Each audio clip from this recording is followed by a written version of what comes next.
So very good morning to all of you. So we are dealing with digestive system, and so far we have discussed about various organs playing role in the digestive system. So far we have discussed about mouth. Mouth, intake of food is from mouth. Then dome shaped structure like here, it is buccal cavity. Then from buccal cavity there is one more structure, that is pharynx. From pharynx to esophagus, food coming down by food pipe like structure, that is oesophagus. From oesophagus to stomach, and from stomach it comes through bypass pancreas and comes to again bypassing large intestine and finally into small intestine. Actually food from stomach comes first of all in small intestine, then it moves to large intestine. Hindi में देख लेते हैं हम लोगों ने क्या क्या discuss किया है. पहले फूड को माउथ से लेते हैं. माउथ से लेने के बाद यहाँ एक डोम शेप्ड स्ट्रक्चर है, इनफैक्ट स्फेरिकल टाइप ही है, सर्कुलर एंड समवॉट स्फेरिकल. यहाँ पर फूड सलाइवा से मिक्सअप होता है, उसके बाद फेरिंग्स में जाता है. फेरिंग्स अर्थात ग्रसनी होता है, वो ग्रसनी से एक्चुअली वो स्वेलिंग में हेल्प करता है, निगलने में हेल्प करता है. उसके बाद ये ओइसोफेगस में जाता है. फूड जब ग्रसनी से आकर ओइसोफेगस में जाता है, सलाइवा से मिक्सअप हुआ तो उसे हम बोलस बोलते हैं. बोलस ग्रास नली से होते हुए स्टोमक में जाता है. स्टोमक में हमारे वॉल्स पे बहुत सारे जठर ग्रंथियाँ जिसे गैस्ट्रिक जूस बोलते हैं वो पाए जाते हैं. एचसीएल भी वॉल्स ऑफ स्टोमक से रिलीज होता है, गैस्ट्रिन रिलीज होता है. वहाँ फूड का 50% क्या डाइजेशन होता है, प्रोटीन और वसा का. फैट एंड प्रोटीन का यहाँ पर डाइजेशन हुआ. यहाँ से होते हुए फूड हमारा किस में गया, पेनक्रियाज से बाईपास होते हुए पेनक्रियाज पेनक्रियाटिक जूस रिलीज करता है, वहाँ से बाईपास करता है लार्ज इंटेस्टाइन को, पहले स्मॉल इंटेस्टाइन में आता है, फिर फूड का डाइजेशन वहाँ पर कंप्लीट होता है स्मॉल इंटेस्टाइन में. क्लियर है ये चीज़. तो यहाँ पर जब ये मेन एक चीज़ जो मिसिंग था हमारे प्रीवियस लेक्चर में, जैसे सलाइवा से फूड मिक्सअप हुआ. सलाइवा जो सेलेवरी अमाइलेज को रिलीज करता है, सेलेवरी ग्लैंड होता है, वो सेलेवरी अमाइलेज को रिलीज़ करता है और वो जिसको हम लोग सलाइवा बोलते हैं, उसके साथ मिक्सअप करता है फूड, तो इसे हम बोलस बोलते हैं. क्लियर है चीज़. और वो फाइनली हमारा ओइसोफेगस से होते हुए यहाँ पर आता है. हमारा स्टोमक में भी फूड HCl से रिएक्शन करता है, प्लस लीवर से बाइल भी आता है जो गॉल ब्लैडर रिलीज करता है, प्लस में पेनक्रियाज से ट्रिप्सिन भी आता है, प्लस पेनक्रियाटिक जूस भी आता है, वेरियस जूस. इन सब से रिएक्शन करता है. रिएक्शन करने के बाद फूड को हम लोग काइम बोलते हैं. क्लियर है चीज़. ये हमारा काइम हो गया. सलाइवा से मिक्सअप हुआ तो बोलस बोलते हैं. इन सारे चीज़ों से मिक्सअप हुआ तो काइम बोलेंगे. यही काइम हमारा होते हुए पेनक्रियाज के नीचे पाइप गया हुआ है, स्मॉल इंटेस्टाइन के भी नीचे पाइप गया हुआ, और फाइनली हमारा लार्ज इंटेस्टाइन के नीचे भी एक पाइप गया हुआ है, फूड पाइप, और फाइनली ये हमारा स्मॉल इंटेस्टाइन में आता है. देखो यहाँ से हमारा स्मॉल इंटेस्टाइन का पार्ट शुरू होता है. This one from pancreas to यहाँ से ये वाला पार्ट हमारा क्या है, एक्चुअली स्मॉल इंटेस्टाइन का पार्ट शुरू होता है. क्लियर है ये चीज़. हमने लीवर को भी डिस्कस किया था. लीवर बाइल को प्रोड्यूस करता है और सिक्रीट होता है हमारा गॉल ब्लैडर के थ्रू. बाइल मतलब पित्त हो गया, गॉल ब्लैडर क्या हो गया, पित्ताशय हो गया, स्टोर करके रखता है और रिलीज़ करता है. फाइनली प्रोड्यूस कौन करता है हमारा बाइल को, लीवर प्रोड्यूस करता है. ये चीज़ हो गया. चलिए हम आगे मूव करते हैं इसमें. फर्स्ट ऑफ ऑल अगर हम स्मॉल इंटेस्टाइन से आज शुरू करेंगे. स्मॉल इंटेस्टाइन, स्मॉल इंटेस्टाइन,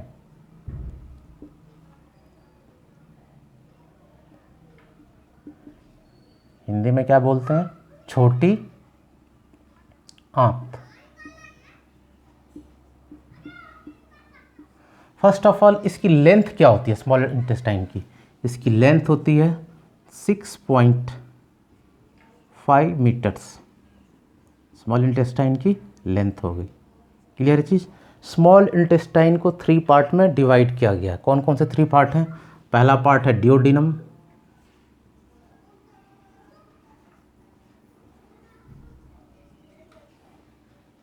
दूसरा पार्ट है जेजुनम, तीसरा पार्ट है इलियम। ये 3 पार्ट हो गए हमारे। ये पार्ट हमारा डियोडिनम कहाँ से स्टार्ट होगा, यहाँ से लेकर यहाँ तक, जो नॉन क्वाइल्ड है, अर्थात ये बिल्कुल नॉन क्वाइल्ड पार्ट है। नॉन क्वाइल्ड इसे हिंदी में क्या बोलते हैं पहले देख लेते हैं। ये हमारा ग्रहणी हो गया। जेजुनम को हम लोग मध्यांतर बोलते हैं।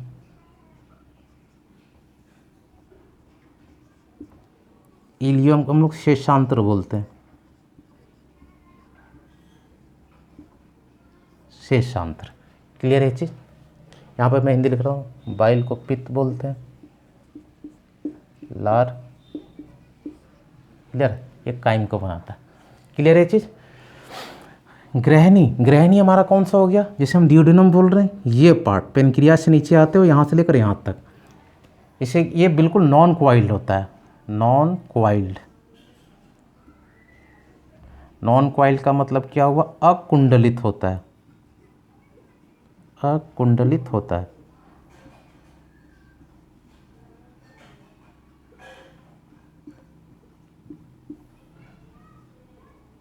क्लियर है। अकुंडलित का मतलब ये सर्कुलर नहीं है, मुड़ा हुआ नहीं है, ये यहाँ से यहाँ लेकर पूरा स्ट्रेट है, सीधा है। स्ट्रेट करने का मतलब एटलीस्ट फोल्ड किया हुआ नहीं है, इसीलिए ये ड्यूडिनम पार्ट हो गया, अकुंडलित होता है। क्लियर है चीज़। जेजुनम जिसे हम मध्यांतर बोल रहे हैं, यहाँ से फोल्डिंग शुरू होता है, मतलब स्लाइटली क्वाइल्ड, क्वाइल्ड पार्ट इसे बोल सकते हैं, क्वाइल्ड पार्ट। क्लियर है चीज़। इसके बाद आता है हमारा ilium, completely coiled.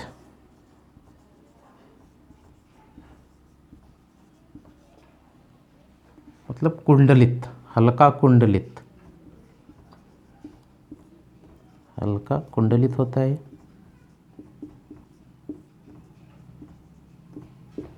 Completely coiled, पूरी तरह कुंडलित होता है।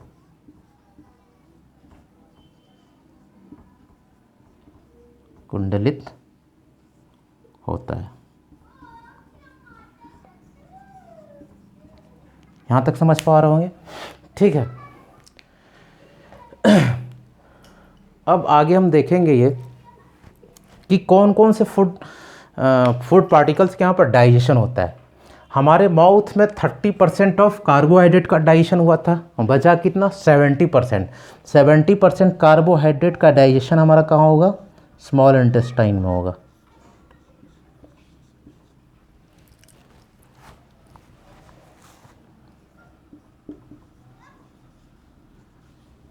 डाइजेशन, कार्बोहाइड्रेट का पाचन 70% हमारा स्मॉल इंटेस्टाइन में होगा। क्या बचा फिर, प्रोटीन और फैट। हम लोगों ने यहाँ देखा था प्रोटीन और फैट का डाइजेशन 50% हुआ था। प्रोटीन प्लस फैट 50% यहाँ डाइजेस्ट हुआ था। यहाँ पर क्या डाइजेस्ट होगा, जो रिमेनिंग 50% हो गया प्रोटीन और फैट का, यहाँ पर डाइजेशन होगा।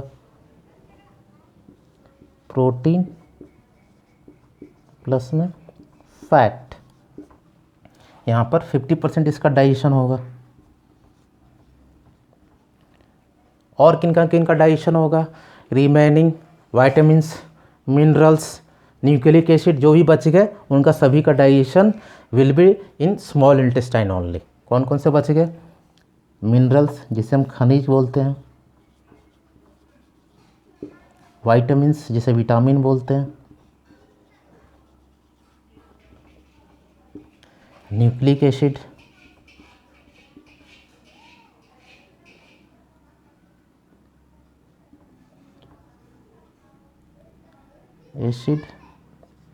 and all other remaining food part and all remaining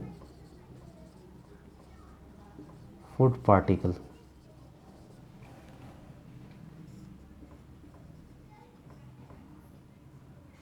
Remaining food particle will be digested.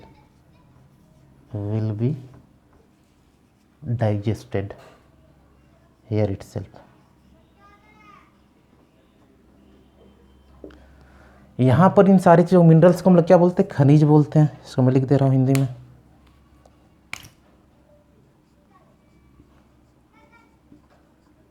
खनिज है। इसे तो विटामिन ही बोलेंगे, वाइटामिन्स को विटामिन हो गया। न्यूक्लिक एसिड को न्यूक्लिक एसिड ही बोलेंगे। इन सभी चीज़ों का यहाँ पर डाइजेशन होगा। क्लियर है। ये वसा हो गया, फैट। जब यहाँ पर इतने चीज़ों का डाइजेशन हो रहा है तो डेफिनेटली यहाँ पर कुछ एंजाइम्स तो रोल प्ले करेंगे ही करेंगे। अब एंजाइम्स क्या रोल प्ले करेंगे, सबसे पहले यहाँ पर जो इन सारे चीज़ों का मैंने बताया था, chyme, HCl, bile plus trypsin plus juice, chyme यहाँ हो गया, काइम बन के आया। काइम में यहाँ अगेन बहुत सारा एंजाइम और ये रिलीज़ होगा। तो ये इस एंजाइम और हार्मोन के रिलीज को यहाँ पर क्या बोलेंगे,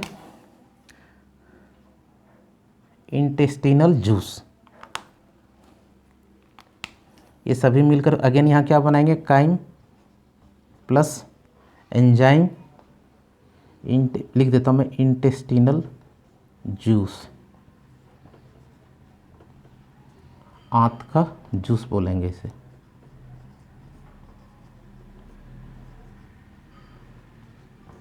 ठीक है, काइम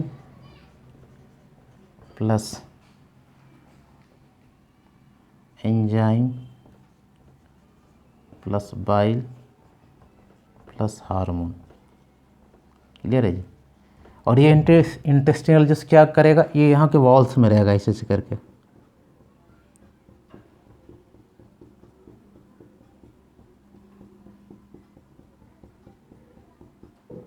जिसे हम सकस प्लस इंटेरिकस बोलेंगे, सकस प्लस इंटेरिकस। क्लियर है चीज़, ये इंटेस्टिनल जूस हो जाएगा। नेक्स्ट मूव करते हैं, जब यहाँ पर डाइजेशन इतने चीज़ों का हो रहा है तो सकस इंटेरिकस रोल प्ले कर रहे हैं, प्लस एंजाइम भी यहाँ रोल प्ले करेंगे। कौन कौन से एंजाइम यहाँ पर रोल प्ले करेंगे, मैं वो सारी चीज़ों को भी डिस्कस करता हूँ। क्लियर है जी। ये रब कर रहा हूँ।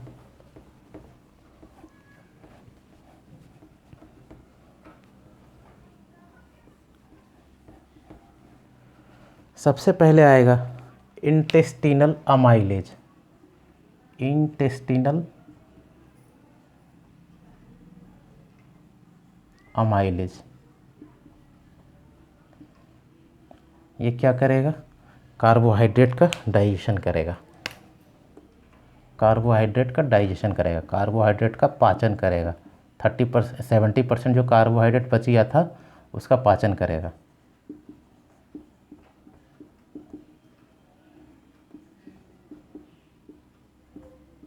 क्लियर है। फिर है इंटेस्टिनल लाइपेज, इंटेस्टिनल लाइपेज, ये फैट का डाइजेशन करेगा, फैट का डाइजेशन करेगा। फिर बची है हमारा न्यूक्लियोटाइडेज, ये न्यूक्लिक एसिड का डाइजेशन करेगा। ये वसा हो गया, ये न्यूक्लिक एसिड का डाइजेशन करेगा। अगेन हमारा क्या हो गया, हिंदी में भी न्यूक्लिक एसिड ही बोलेंगे, नाभिकीय एसिड। हमारा क्या हो गया, टाइडेज, सॉरी टाइडेज, ठीक है, पेप्टिडेज,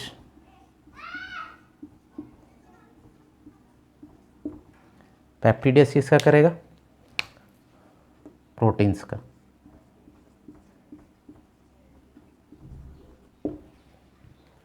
ये हमारे एंजाइम्स हो गए जो रोल प्ले करेंगे इन स्मॉल इंटेस्टाइन।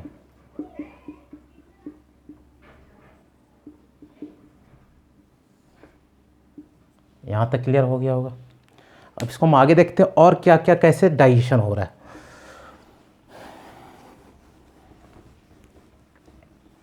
फैट, जैसे हमारा फैट जाता है बाइल के एक्शन से स्मॉल ग्लोब्यूल्स में टूटता है, छोटे छोटे कंडों में टूटता है, फिर यहाँ पर आता है, वहाँ पर क्या एक्शन होते हैं।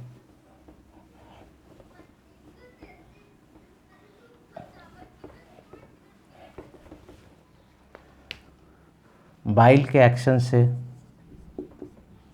पित्त के एक्शन से आमाशय में फैट का डाइजेशन हुआ था, 50% वसा का पाचन हुआ था, फैट को छोटे ग्लोब्यूल्स में तोड़ दिया था। ठीक है, ये वसा हो गया। इसे हम लोग क्या बोलते हैं? Emulsification of fat. Emulsification of fat.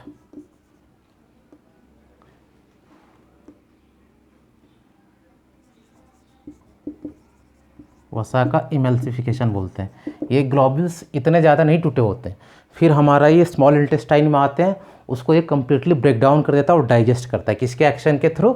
Lipase के एक्शन के थ्रू। लाइपेज के एक्शन से किस में कन्वर्ट हो जाता है ये फैट? ये फैट कन्वर्ट हो जाता है फैटी एसिड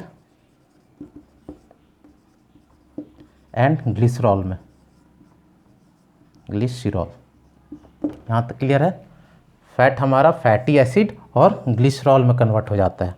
क्लियर है? जब फाइनली ये डाइजेस्ट होके कम्प्लीटली ब्रेक डाउन हो जाता है। अब हमारा आता है प्रोटीन्स। प्रोटीन हमारा अमाइनो एसिड में ब्रेक डाउन हो जाता है। अमाइनो एसिड में ब्रेक डाउन हो जाता है, अलग हो जाता है। ठीक है, नेक्स्ट हमारा आता है कार्बोहाइड्रेट।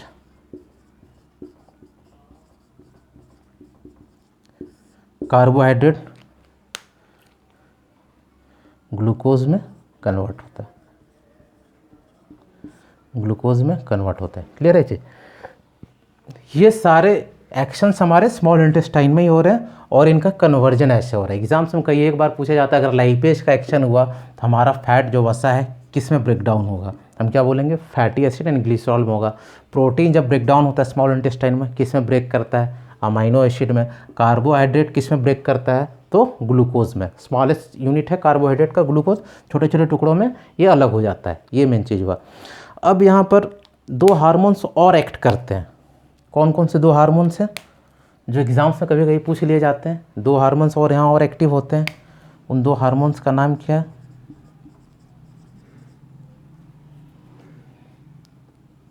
एक का नाम है डियोक्राइनिन। डियोक्राइनिन ये मेनली क्या करता है? डियोक्राइनिन जो है डियोडिनम में, डियोडिनम में जो डाइजेशन होता है उसको स्पीड अप करता है। Digestion enhances. एक होता है विलिकाइनिन।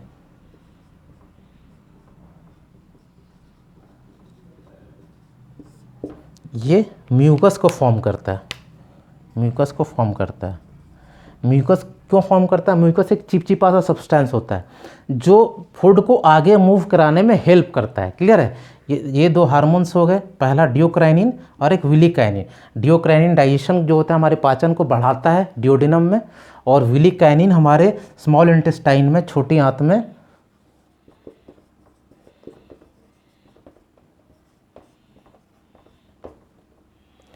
फूड को स्मूथ पाथ, चिकना खाद्य पदार्थ, फूड को ही लिख दे रहा हूँ, फूड को स्मूथ सरफेस प्रोवाइड करता है। प्रोवाइड करता है जिससे फूड इजीली मूव कर सके। स्मूथ सरफेस का मतलब क्या हुआ? चिकना सतह दे रहा है, म्यूकस वहाँ आ गया तो, और जिससे कि ये इजीली मूव करेगा फूड। यहाँ बहुत इजीली मूव करना नहीं होता है, जब तक म्यूकस रिलीज नहीं होगा फूड हमारा, और वहाँ क्या होगा, मतलब एक जगह स्टेगनेंट हो जाएगा। अगर वहाँ रुक गया तो उसी को हम लोग कॉन्स्टिपेशन बोलते हैं। बहुत सारे डिजीज़ फिर होते हैं। तो ये आगे मूव कराता है। कौन? विलिकाइनिन है, एक हार्मोन है जो म्यूकस को फॉर्म करता है। म्यूकस की वजह से ही हमारा जो फूड पार्टिकल्स है वो आगे मूव करता है। ये दो हार्मोन्स का मेन फंक्शन है। छोटी आंत में इन सारी चीज़ों का डाइजेशन होता है। इतने चीज़ों को हम लोगों ने डिस्कस किया। नेक्स्ट हम लोग मूव करते हैं लार्ज इंटेस्टाइन। इसको मैं रब कर दे रहा हूँ, फिर हम लोग लार्ज इंटेस्टाइन को मूव कर रहे हैं।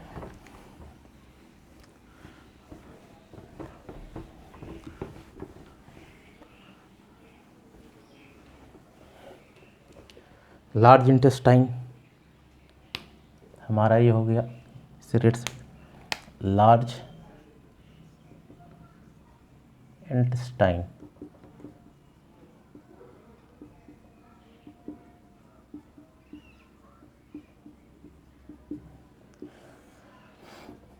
स्मॉल इंटेस्टाइन में हमारा फूड जो फाइनली कंप्लीट होता है, उस कंप्लीशन जहाँ होता है स्मॉल इंटेस्टाइन में, उसे हम कौन सा कहते हैं? क्या उसको नेम दिया गया है? उसे मैं लिख दे रहा हूँ, digestion. Digestion in small intestine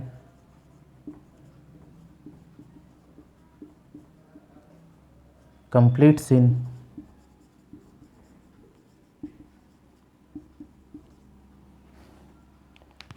ileocecal region। ileocecal region कई बार पीसीएस एग्जाम में पूछा गया है, जो छोटी आंत में जहाँ पर कंप्लीट होता है फूड, इलियोसिकल रीजन हमारा इस साइड में हो गया, ठीक है, वो उसे क्या बोलते हैं? तो ये हमारा क्या हो गया? इलियोसिकल रीजन, ठीक है। एक one more thing is there, small intestine में जब हमारा फूड डाइजेस्ट होता है और फाइनली लार्ज इंटेस्टाइन की ओर मूव करता है, तो बहुत सारा फूड हमारा रीऑब्जर्व किया जाता है, जो यूज़फुल है हमारी बॉडी के लिए, जो एनर्जी प्रोवाइड करते हैं। बहुत सारे एक मिनट में देख लेता हूँ। Many food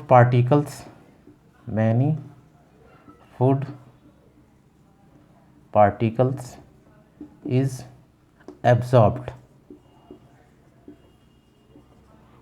absorbed in small intestine. किसके द्वारा स्मॉल इंटेस्टाइन में रीऑब्जर्व किया जाता है? लाइक ग्लूकोज का बहुत सारा पार्ट एब्जॉर्ब किया जाएगा, मिनरल्स को किया जाएगा,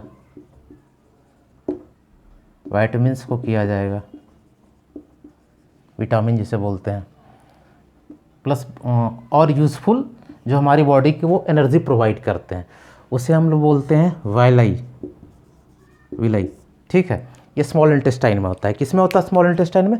मिडिल पार्ट, जेजुनम में होता है। यहाँ पर फिंगर लाइक प्रोजेक्शन होता है, हर जगह निकला हुआ रहता है, ये इसको एब्जॉर्ब करता है।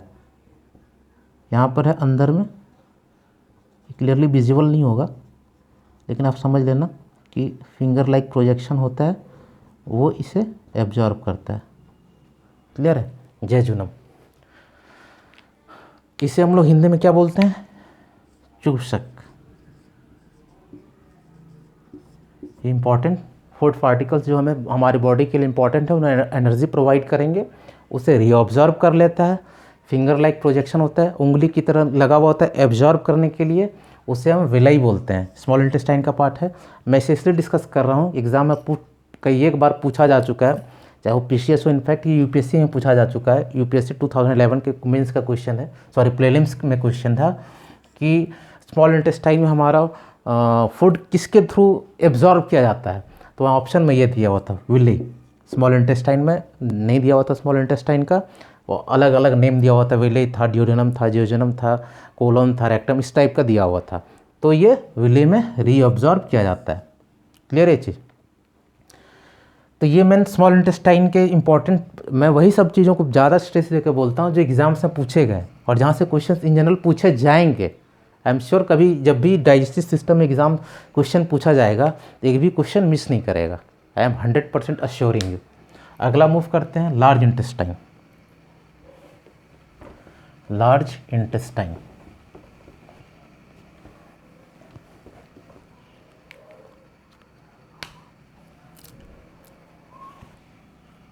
लार्ज इंटेस्टाइन जिसे हिंदी में बड़ी आंत बोलते हैं, लार्ज इंटेस्टाइन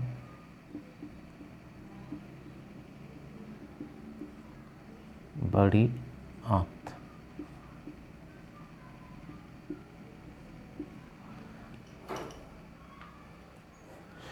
ये हमारा यहाँ पर फिनिश हुआ स्मॉल इंटेस्टाइन। अब यहाँ से स्टार्ट होता है हमारा लार्ज इंटेस्टाइन। ये ऐसे करके लार्ज इंटेस्टाइन हमारा स्टार्ट हुआ। ठीक है, कौन कौन से इसका पार्ट हैं? इसके भी अगेन 3 पार्ट हैं, सीकम,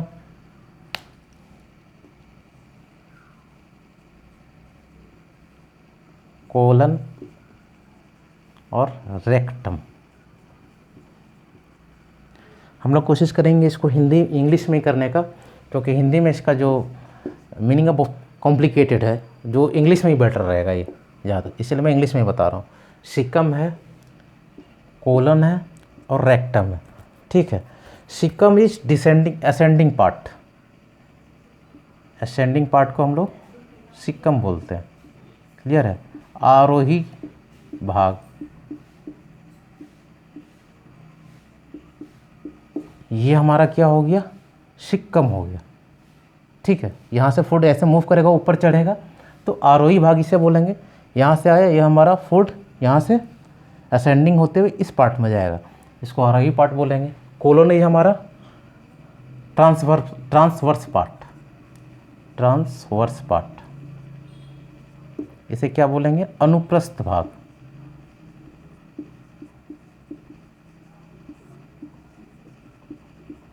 ये वाला पार्ट हमारा क्या हो गया, ट्रांसवर्स पार्ट हो गया, क्लियर है। इसे हम कोलन बोलेंगे या अनुप्रस्थ भाग बोलेंगे यहाँ से होते हुए। नेक्स्ट है रेक्टम, ये पार्ट हमारा क्या हो गया, रेक्टम हो गया, क्लियर है। ये डिसेंडिंग पार्ट हो गया,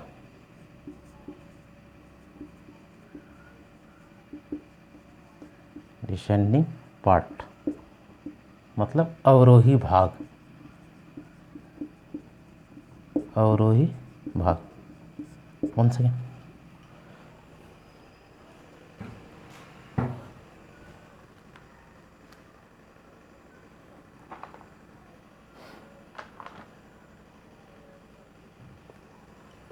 ठीक, अवरोही भाग हो गया ये। जब फूड हमारा यहाँ से होते हुए, इस पार्ट से होते हुए जब हमारा सिक्कम में आता है तो यहाँ एक सिम्बायोटिक रिलेशनशिप होता है, सिम्बायोटिक रिलेशनशिप।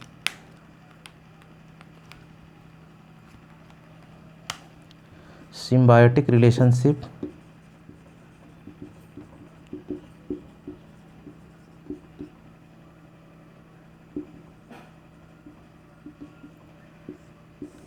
यहाँ पर, सिंस यहाँ पर फूड डाइजेस्ट हो गया तो जो मतलब डाइजेस्ट होने के बाद फूड हमारा मतलब बहुत ज़्यादा क्लीन नहीं होता है, तो वहाँ बैक्टीरिया ऑब्वियसली वहाँ मतलब ग्रोथ करना शुरू होते हैं, ग्रो करना शुरू होते हैं।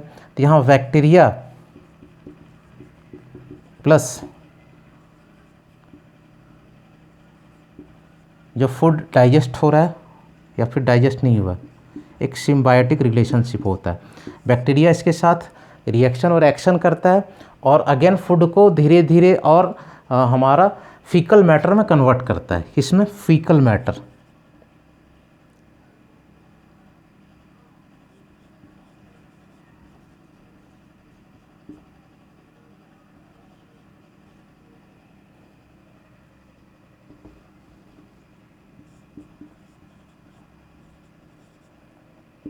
फीकल मैटर हमारा क्या हो गया, जिसे हम हिंदी में मल भी बोलते हैं, उसमें ये बैक्टीरिया प्लस डाइजेस्टेड फूड के साथ रिएक्शन करता है और उसको फीकल मैटर में कन्वर्ट करता है। जब फीकल मैटर में कन्वर्ट होता है तो धीरे धीरे यहाँ पर हमारा जो फीकल मैटर है वो धीरे धीरे ऊपर चढ़ना शुरू होगा, इसे हम क्या बोलते हैं, असेंडिंग पार्ट। फिर कोलोन से होते हुए ये मतलब अनुप्रस्थ भाग, इसे ट्रांसवर्स पार्ट बोलते हैं, यहाँ से होते हुए हमारा रेक्टम में आता है। रेक्टम हमारा temporary storage of faecal matter है। रेक्टम को क्या बोलते हैं, जो मल का है फाइनली एनस से निकलने के बाद अर्थात गुदा से निकलने से पहले जो यहाँ पर प्रिपेयर होता है हमारा मल, वो यहाँ टेम्पोररी स्टोरेज है उसका, क्लियर है। रेक्टम, रेक्टम को हम लोग क्या बोलते हैं, temporary storage of faecal matter, temporary storage, अस्थायी रूप से यहीं पर हमारा आता, temporary storage of faecal matter. Faecal को मैंने यहाँ फिर से गलत लिख दिया, फीकल मैटर अस्थायी रूप से हमारा जो मल है जिसे हम लोग एक्सक्रीट करते हैं यहीं पर स्टोर होता है। फाइनली रेक्टम के थ्रू, एनस के थ्रू हम लोग एक्सक्रीट करते हैं, हम लोग मल को निकाल देते हैं। हमारा लास्ट पार्ट क्या हो जाएगा, एनस। एनस के थ्रू हम लोग फीकल मैटर को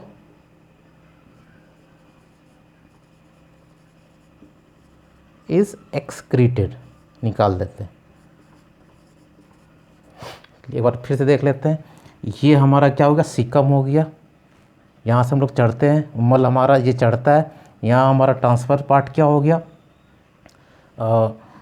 कोलन हो गया, फिर यहाँ से मल हमारा जो आता है फाइनली इधर आता है, तो ये रेक्टम हो गया, टेम्परी स्टोरेज भी है, यहाँ से होते हुए हम लोग फाइनली एनस से अर्थात गुदा से एक्सक्रीट करते हैं सारे फीकल मैटर को। ये क्लियर हो गया। अब क्वेश्चन उठता है हमारा कि कुछ डिजीज़ भी होते हैं डाइजेस्टिव सिस्टम में, क्या क्या हो सकता है वो देखते हैं। 2 डिजीज़ है, डायरिया है,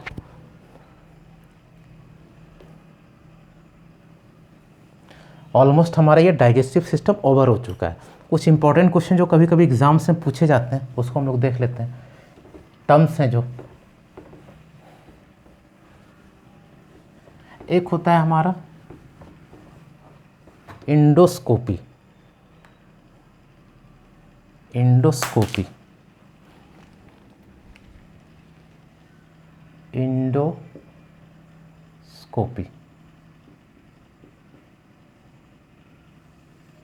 इंडोस्कोपी में क्या होता है,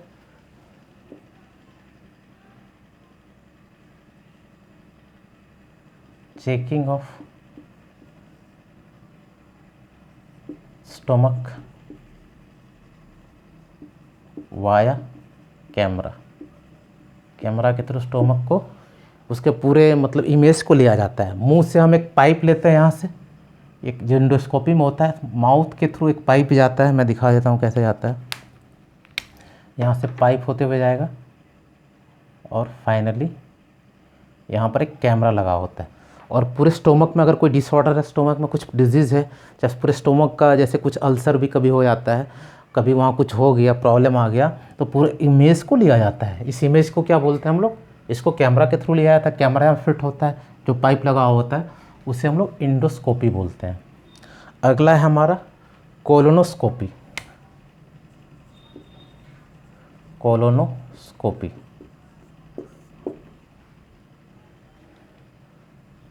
चेकिंग बोल सकते हैं या इमेजिंग भी बोल सकते हैं। Imaging is the most appropriate term ये हो जाएगा, imaging of colon via camera. Colon part हमारा क्या हो गया, ये वाला पार्ट हो गया, यहाँ पर भी इमेज लिया जाता है, यहाँ से अगेन पाइप आएगा, पाइप से लेते हुए ये कैमरा फिट होता है और उसमें मुंह से लिया जाता है वो भी, और यहाँ पर कोलन जो स्मॉल इंटेस्टाइन में है उसे इमेज को कैमरा के थ्रू लिया जाता है। क्लियर है चीज़। हमारा एक डिजीज़ होता है इनडाइजेशन। इनडाइजेशन क्या होता है, जब स्टोमक में फूड डाइजेस्ट नहीं होता है, स्टोमक में when food is not digested in stomach, तब उसे हम अपाचन बोलते हैं। एक होता है डायरिया होता है, और डायरिया क्या होता है, लूज मोशन के साथ vomiting with loose motion, with loose motion. Clear है। That's all in digestive system. We will try to practice some more previous year questions in coming session. जब भी मिलेगा टाइम तो हम लोग प्रीवियस ईयर के जितने भी पीसीएस और जेएसएससी में जितने भी है, जेपीएससी और जेएसएससी में डाइजेस्टिव सिस्टम से जो भी क्वेश्चंस पूछे गए, और हम दूसरे पीसीएस में भी और दूसरे स्टेट्स के एसएससी में भी जो क्वेश्चंस पूछे गए हैं डाइजेस्टिव सिस्टम के थ्रू, उसको एक सीरीज लेके आएंगे। एटलीस्ट 50 to 60 क्वेश्चंस रहेंगे, उसको हम लोग डिस्कस करेंगे। So thank you for today.